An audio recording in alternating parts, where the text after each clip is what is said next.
Welcome to the Post-Purchase Pro Podcast. This is the only podcast that dives deep into post-purchase marketing to help Amazon sellers increase sales, ranking, reviews, and profits. It's everything that happens after the initial sale that makes a difference. We call this the back end. The back end indeed, Seth. And here we are again. We have a special guest today.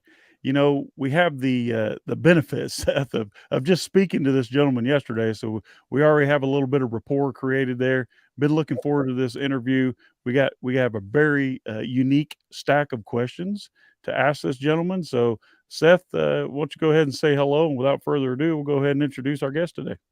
Yeah, Sean, I know that you're going to be excited for this one because our guest is also named Seth, and not because you love the name, but because he comes from the same background that you're so passionate about, which is direct response marketing. Been around the game a long time. So let's welcome to the show, the CEO of Market Domination, Seth Greene. Seth, welcome to the show. Thank you so much, Seth and Sean. It is an honor to be here. I'm big fans of yours, so I'm super excited to add some value to your audience. Amazing. So Seth, like I said, thanks for showing up. As you know, our podcast, the Post-Purchase Podcast, is seller facing. So we have about 70,000 sellers in our community as a whole. We push the podcast out, the audible version, to everyone. We are now live streaming on Facebook, YouTube, Twitter, LinkedIn, and I think that's all. So yeah, exactly. So sellers out there are always looking for, no hype, no fluff. Let's just get down to it. What can I do differently, or what should I be aware of? What should I avoid, right? That can give me a leg up in the business. So we're going to dive in to Market Domination program, first of all, and then we're going to ask you some questions to share some tidbits or golden nuggets of wisdom with our audience, Seth. So first question is, what is the reason? Like, tell me the history of why you created your company and how. I created my company out of desperation. So I started out as a college financial aid advisor. Our claim to fame, and this is a couple decades ago, claim to fame in that business is cutting the cost of college tuition an average of $19,077 per year per child. And say that number again? $19,077 per year. Wow, $19,777 per year. $19,077 per year over 4 years. Average family saves 80 grand per kid. And the problem was when I started work at a Fortune 500 company doing that, this was a couple decades ago, my branch manager said, I got you a book where every client is going to come from your entire career. And I said, man, this is awesome. I just got my securities and insurance licenses. I'm young. I'm going to be rich. I'm going to get a Ferrari like in the movie. Give me the book. And he handed me the Yellow Pages. And some of your listeners aren't old enough to know what that is, but it's a giant book with every phone number in your city in it. And there wasn't even a do not call list back then, let alone the internet, social media, or Amazon. So he said, you make 300 cold calls a day. On average, you'll get one client a day. You'll get hung up on a lot, but you'll get one client a day. If you do it long enough and you don't shoot yourself, you can build a career. And I did not know well enough to not do that. So for years, I followed that formula until I had the good fortune to find my marketing mentor and yours too, Dan Kennedy, who Dan said, write me this really big check and I'll change your life and you'll never make another cold call again. His pitch was a lot better than that. I'm speaking it up for time. It was a no BS pitch, I'm sure. It was. So I begged my wife for 30 days in a row to let me go borrow more than our mortgage on the house we had just bought, which was our first house, right after she had quit her job and had our first baby.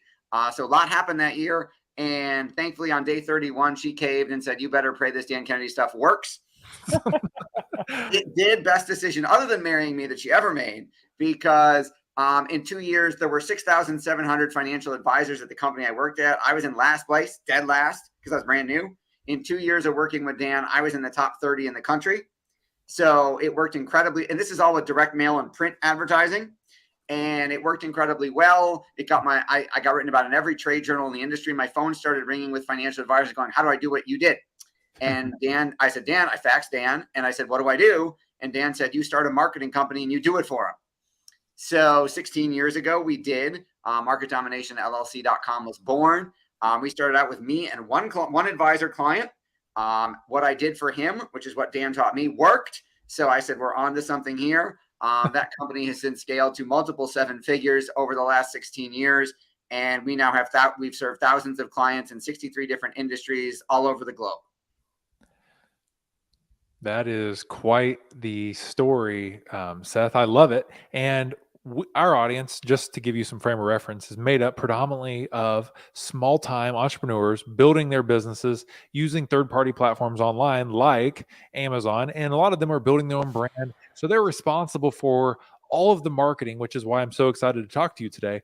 So when you look through your website, marketing or marketdominationllc.com, it starts talking about different avenues of marketing. So one of the things that you call out immediately is copywriting, and copywriting is salesmanship in print, which a lot of the newer Amazon entrepreneurs probably have never heard that before. But let's talk through what is copywriting, what is salesmanship in print, and why is that so important in the online environment today? It's actually more important than ever now because there are so much competition, because there are so many, for example, sellers on Amazon that they need what you teach to maximize the value of those Amazon buyers. And I know one of the things that you teach is the words that you use. Copywriting is simply the words you use to get someone to do something. So if my wife says, honey, take out the garbage, technically that's copywriting.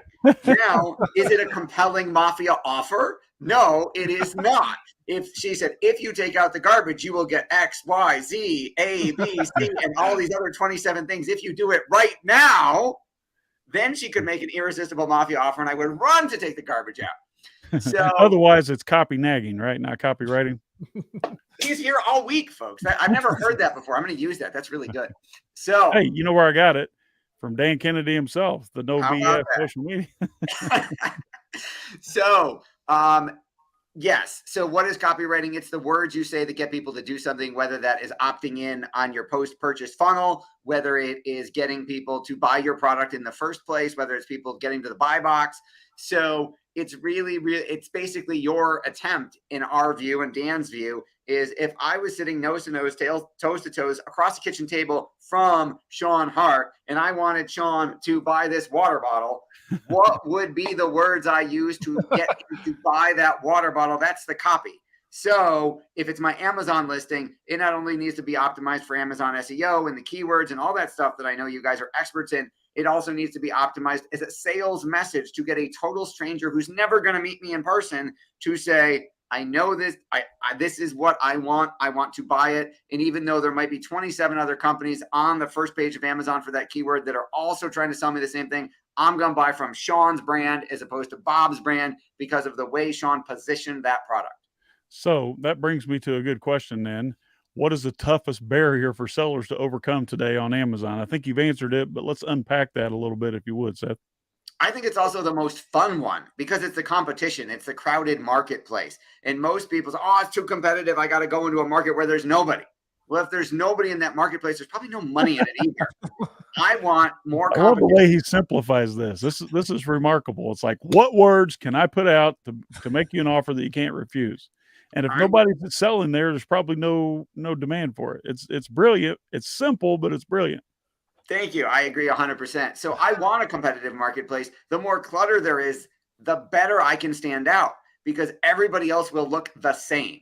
If you look at Amazon listings for any particular product and you compare 10 different Amazon listings, you will see, you'll think they all copied each other, which Dan Kennedy calls marketing incest, which may be in fact true, but they all say the same stuff about the fidget spinner or about the air heater or whatever it is.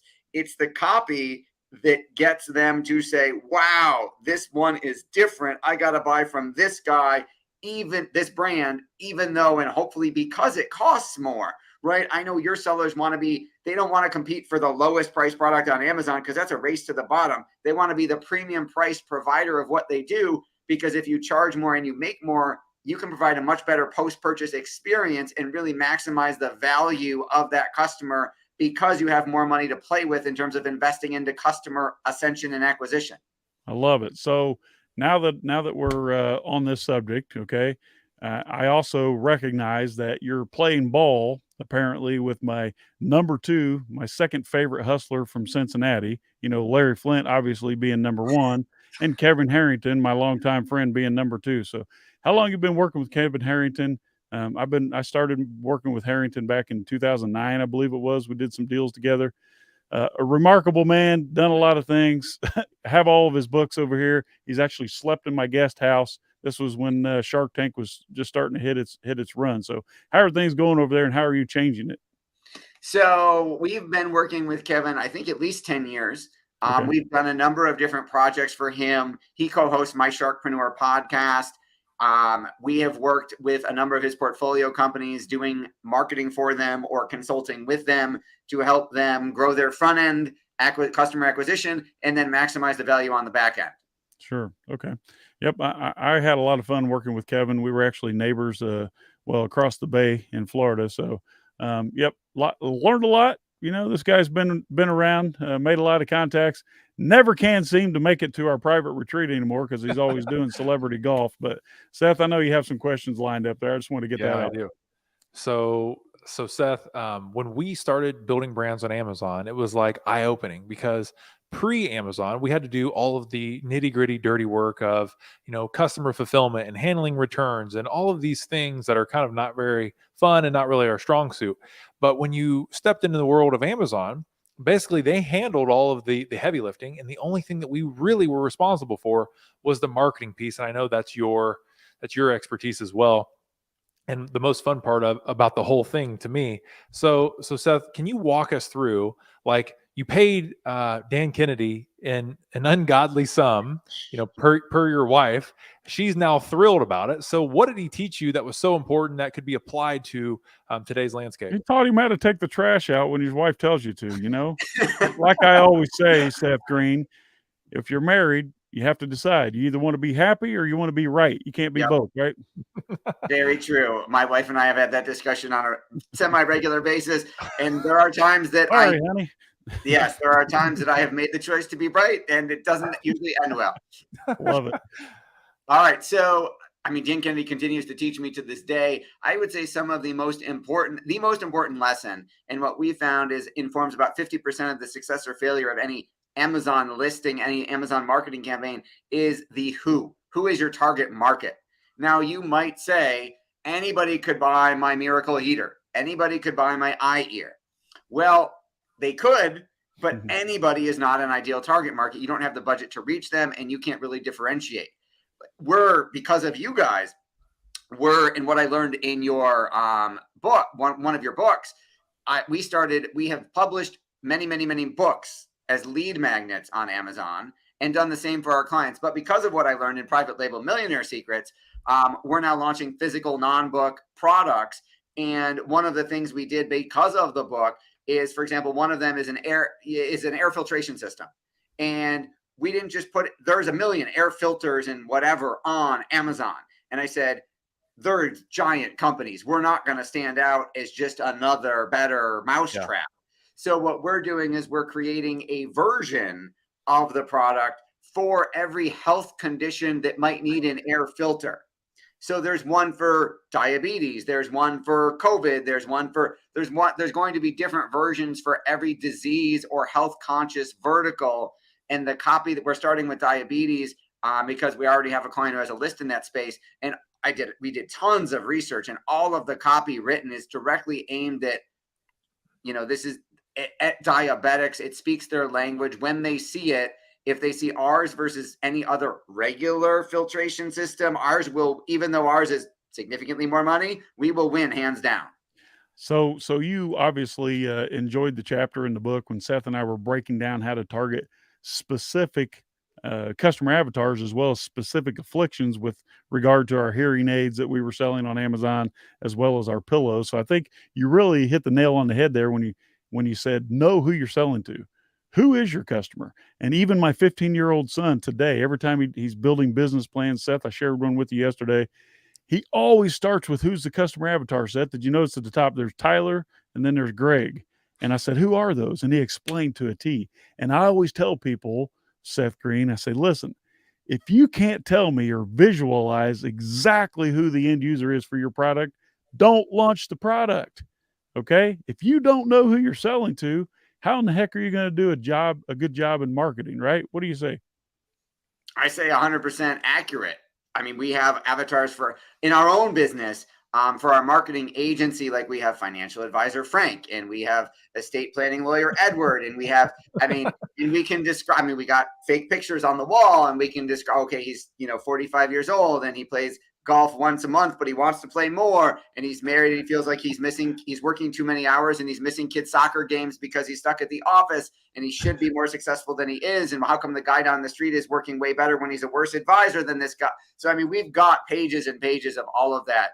And every time we do it, it's a lot of fun. We do a lot of research to really get the psychographics of that person, so that when we write copy, whether it's an Amazon listing or an email campaign or a post-purchase direct mail campaign, my favorite response is not just someone buying, someone taking action. I like the extemporaneous emails we get to whatever email address it is, where someone says, "Do you have a webcam in my house?" Where they're like, "Oh my God, like that is exactly my life." And I'm like, that means we got it right. I love it. So Seth, you read our book, you understand where we came from, and you understand who we're speaking to. And it sounds like to me that you have a lot of experience in the same field. You've already given us the nuts and bolts of what Dan Kennedy has taught you, and you called out speaking to one customer at a time, the who, right? But before we let Sean jump in here and show you his son's marketing plan, I want you to think about this question. Speaking directly to an Amazon seller who's struggling to grow their sales, what would you do differently? Like, yes, the who's important, but actually, what would you do differently? You said you love a competitive marketplace because it gives you an opportunity to stand out. What exactly would you do to stand out, Seth? So there's a number of different things. I would say, number one, we talked about laser focused copy and messaging. Number two would be, I wouldn't do it myself. So one of our company's claim to fame is we recruit 50 affiliates to promote your brand for you. So somebody else out there already has your list of perfect customers, right? Like there's people, we talked to someone the other day who has an email list of 2 million diabetics. So my goal is I'm going to go recruit 50 affiliates, get them to promote me to their list, because now it's not just Amazon hopefully showing my listing in the right place. It's somebody sending an email to their 2 million diabetics, driving them to my Amazon listing, which is going to skyrocket how I get shown more often, because Amazon will love the free traffic, and they are more likely to convert because we already know they have that condition and they're looking for a solution. So I would say we talked about the copy. Number two, get other people to promote your business for you. It's easier, faster, and cheaper than doing it yourself. And actually equates into more profit, right? Also true. Yeah. So check this out.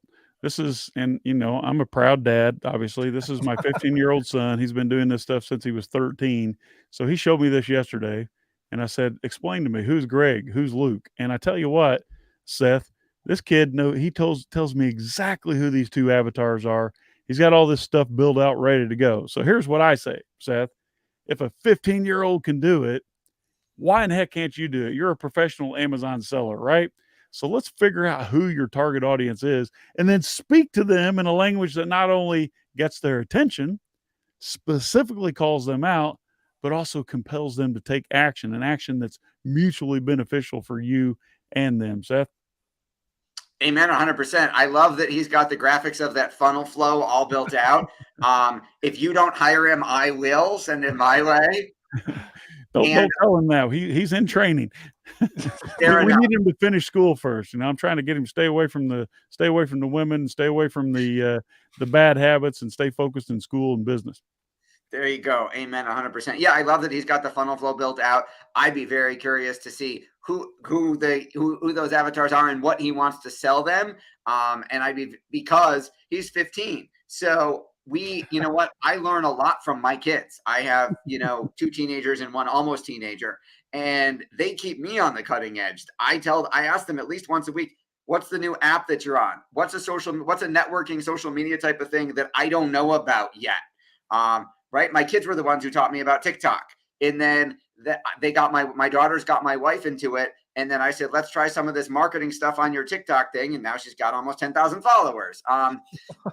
So I would love to hear from him, and the kids know what's coming before we do. So make sure and ask him. Okay, so before you answer this question, what's your best kept secret today for Amazon sellers? We're all approaching a new year, and the new you is what a lot of us like to say. Let me just play this mid roll thing while you think about it. Hey there, it's Sean Hart. If you found the information on the Post Purchase Podcast useful and impactful for your business, do us a favor and your colleagues a favor. Share this, like us, and let others know how to find us on your social channels. We'd sure appreciate you. Now let's get back to the show. Thank you. So, Seth, your best kept secret for 2023. My best kept secret is whatever hair product you used in that roll, man. You have awesome hair. What the heck is with the hat? Well, I wear hair product every day, and the lady that does my hair says you got to let your scalp breathe once in a while. So I It's just run breathing around under with the hat. What is we don't have, they're not secrets because we freely share them with everybody, right? So I would say our best kept secret is our process, which we're happy to give your listeners, which teaches you how to go get 50 affiliates over the next 50 weeks to promote your brand on Amazon for you so that they do all the heavy lifting. You don't have to spend the money building the email list or paying for traffic because they already have it. And we've got a process to turn them into raving evangelists for your brand and thus, automate a whole lot of your marketing at a fraction of the cost of what it would cost you to go build the same things they've already got. So Seth, you're speaking my language, because the number one way that Sean and I have grown this business, Post Purchase Pro, is by partnering with people that already have our audience, which is exactly what you're talking about. And then if you take that same concept and you apply it to Amazon, where you're taking the pocket of customers that already exist and you send them to Amazon, you not only get sales, but you get ranking because Amazon sees that traffic as highly valuable, and then they reward you with keyword ranking. So I absolutely love it. So Seth, can you talk us through how can people seek you out to have you do that for them? Yeah, so we're happy to give them our process. So number one, you can get it in my book, The Ultimate Guide to Growing Your Business with the Podcast. That is at ultimatepodcastbook.com. Book is free. You just pay for the cost of shipping, or shipping is free. You pay for the cost of the book, whichever way you want to look at it. It's the best $10 you'll ever spend. Say that URL again. ultimatepodcastbook.com. ultimatepodcastbook.com. If you don't like it, I'll give you your $10 back. It will be the best $10. You spelled ultimate wrong. Oh, nice.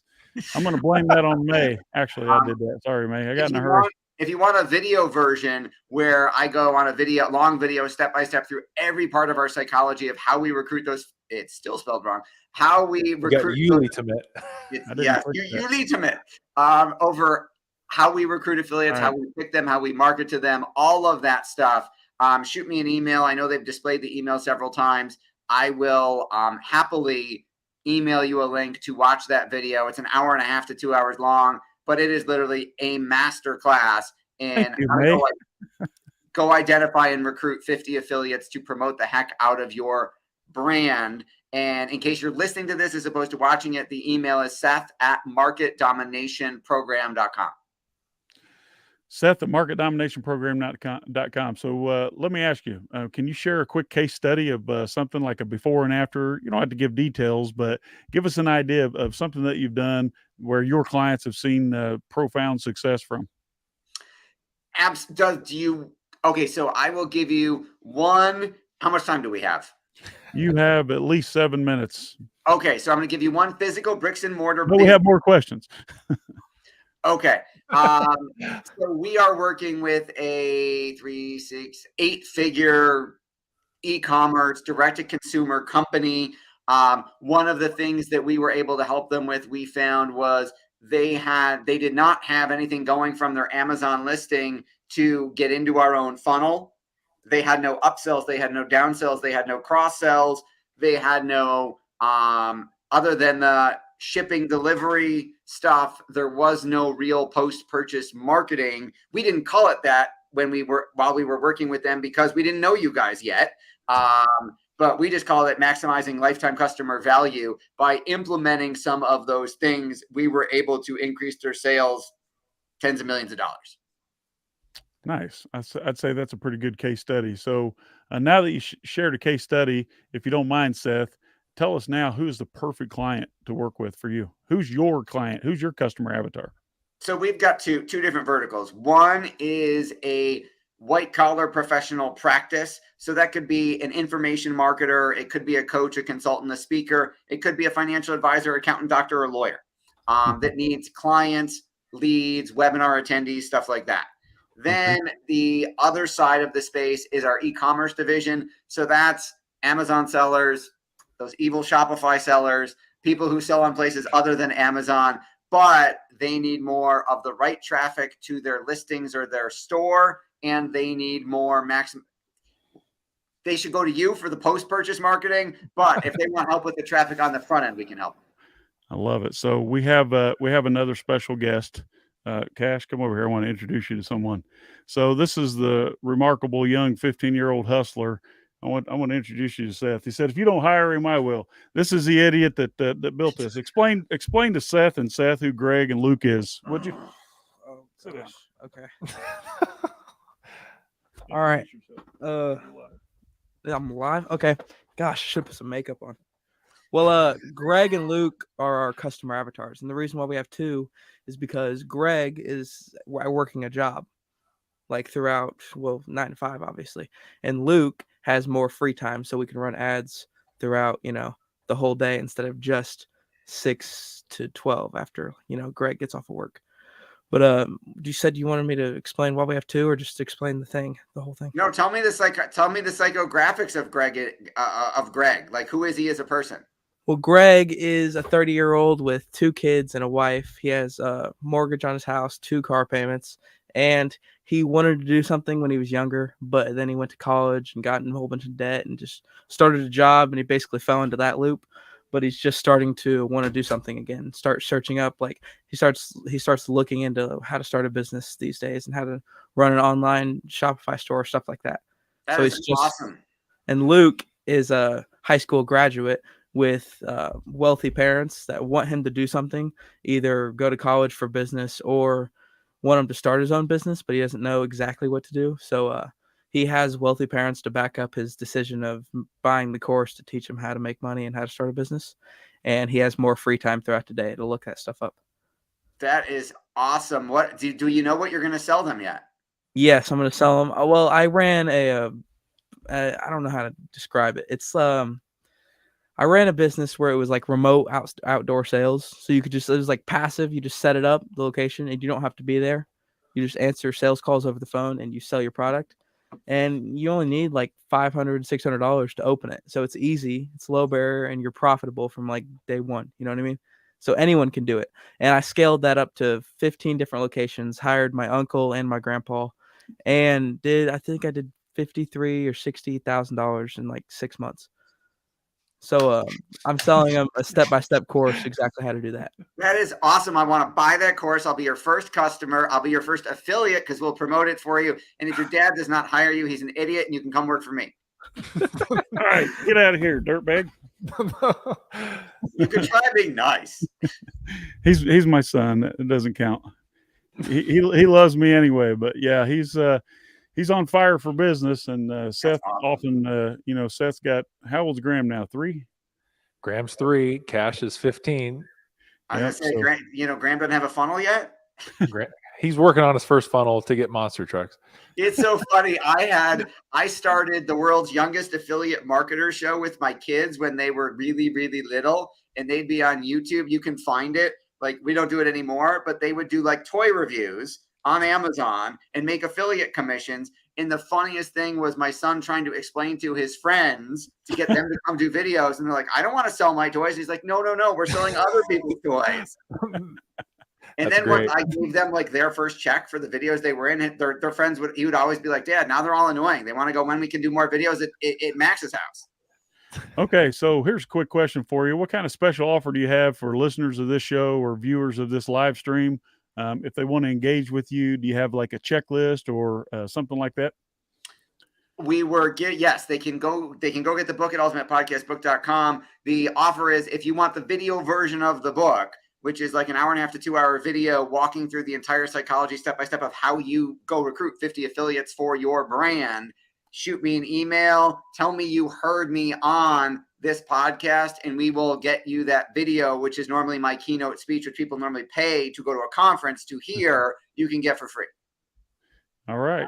That's Seth, great. I know So- you have some fun Please, questions. please email Seth. Sean, go ahead and pop that email back up there. Thank you, Seth. For all the audio listeners, it's Seth at marketdominationprogram.com. Seth, we have a very special ending segment of the show. I think you've probably been exposed to it a little bit if you've listened to any of our podcasts. First question I have for you, you've got all this experience. You have been mentored by Dan Kennedy. So let's ask you right now, what is your all-time favorite business book? Oh man, yeah, I gotta pick one. Okay, I see the subtle plug there from Sean. That's nice. Private Label Millionaire Secrets. I haven't read the other one. I just ordered all the other ones. Okay. I didn't know they were out there. Favorite business book? I can't give you one. I'm going to give you a couple. Novel would be Atlas Shrugged. Favorite business book? Anything by Dan Kennedy. Anything by Russell Brunson. Anything by you guys. But number one, I got to pick is Think and Grow Rich. Think and Grow Rich. Yeah, perfect. Sean, are you popping those up there? I'm trying to. I just have to watch my spelling because he'll call me out on it. Atlas Shrugged, Dan Kennedy, and Think and Grow Rich. These are the segments of the podcast that I listen to that I always like pause and like, okay, let me just go ahead and download that on Audible really quick. So I always want to reiterate because sometimes I'm listening to a podcast and I'm like, what did he say? I can't understand it. So thank you so much for the recommendations there, Seth. Sean, go ahead. He said Atlas Shrugged, anything by Russell Brunson, anything by Dan Kennedy, anything by Sean Hart and Seth Stevens, and then Think and Grow Rich, which is the classic by Napoleon Hill. Have you ever read any Og Mandino, Seth? Of course, all of them. Okay, great. I actually committed the greatest salesman in the world to memory when I was Cash's age. Although I wasn't quite as handsome as him, I had to memorize it, so I didn't have to carry the book around in my pocket. All right. I paid my son when he was about 5 $1 a page to read Think and Grow Rich, and that led to his original first business of toy review videos. That's amazing. Review videos. That's awesome. That's a lot to be proud of as well. So here's the last favorite question. What's something that you, Seth, have purchased in the last year? Some may consider it a splurge, but you don't regret purchasing it. Oh man, that's a good question. I would say investing in my own personal development. A person who works a 9 to 5 who doesn't get it might consider going to a seminar, joining a mastermind, buying a couple $1,000 course or whatever is a splurge. To me, one of my favorite quotes is, "Who you are affects how well what you do works." And our business takes geometric leaps in revenue when I have an epiphany, when I work on myself as a person and my personal and spiritual growth, as opposed to just because we figured out a new whiz-bang marketing technique. So Seth, let me pause you right there. And because, I think the same way, what did you actually invest in yourself over the last 12 months that was like, oh, this is amazing? Man, you want a list? I just want your favorite. Joining EO, Entrepreneurs Organization. Okay. I've definitely been exposed. That's great. So Sean, let's wrap this thing up.